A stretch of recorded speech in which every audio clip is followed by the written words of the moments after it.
I actually am going to read 3 poems, and the first one is a sonnet, and it is quite a traditional sonnet.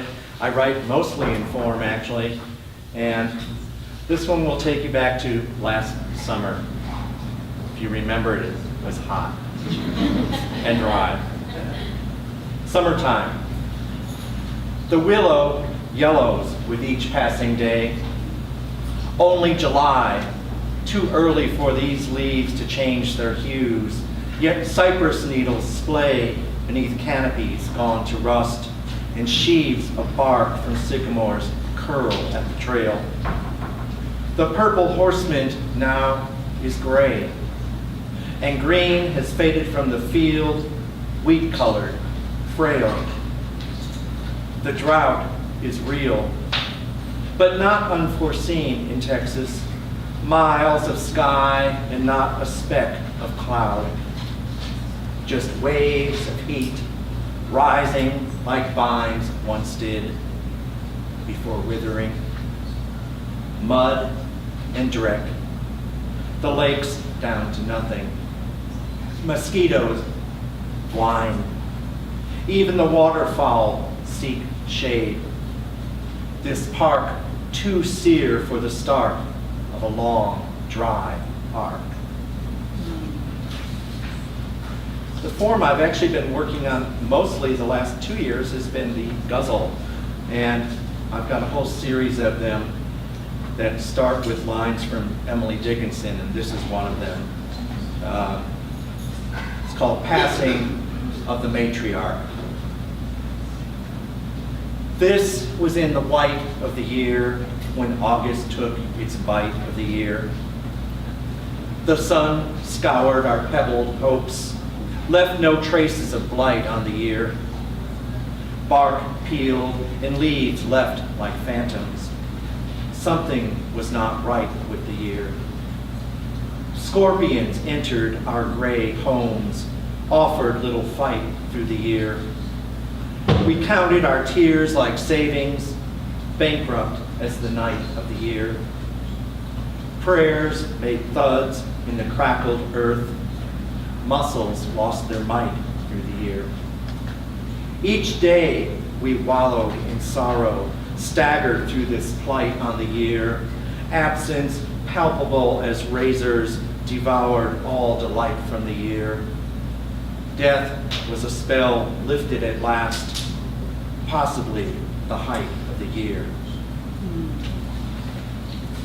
And this is one I've never read in public before. It's one of my very, count on my one hand, prose poems. A good friend of mine died last summer. In between, do you remember, how many of you watched Breaking Bad? Well, you know how it started in spring and then ended, and then they picked up the season again in fall, and then you have several months that went by with nothing. Well, we were all geared up for that second half when Dan suddenly died. So this is called Heisenberg for Dan Heyman. I don't know if you ever went to the filling station, watched rising bubbles of beer through the glass sides of an old-fashioned gas pump, each time another draft made its way through the nozzle. Ate nuts and bolts, the bar food of fried mushrooms and zucchini strips, or a high beam patty melt. Knew these glasses, now filled with ice and Jack Daniels, were stolen from there. Though the enameled red letters and pumps have long since faded away, like the bar itself. But isn't that the way of all things? The old replaced by the new, the slow fade into memory. Any chemistry teacher would agree that life is change. We know you'd appreciate that we toast you with pilfered classes by the light of the Virgen de Guadalupe, votive that we always lit for our Sunday ritual. A candle that you picked up from HEB one night to mourn the badass asesinos, two vengeance-bound hermanos of few words who prayed at an altar of such votives.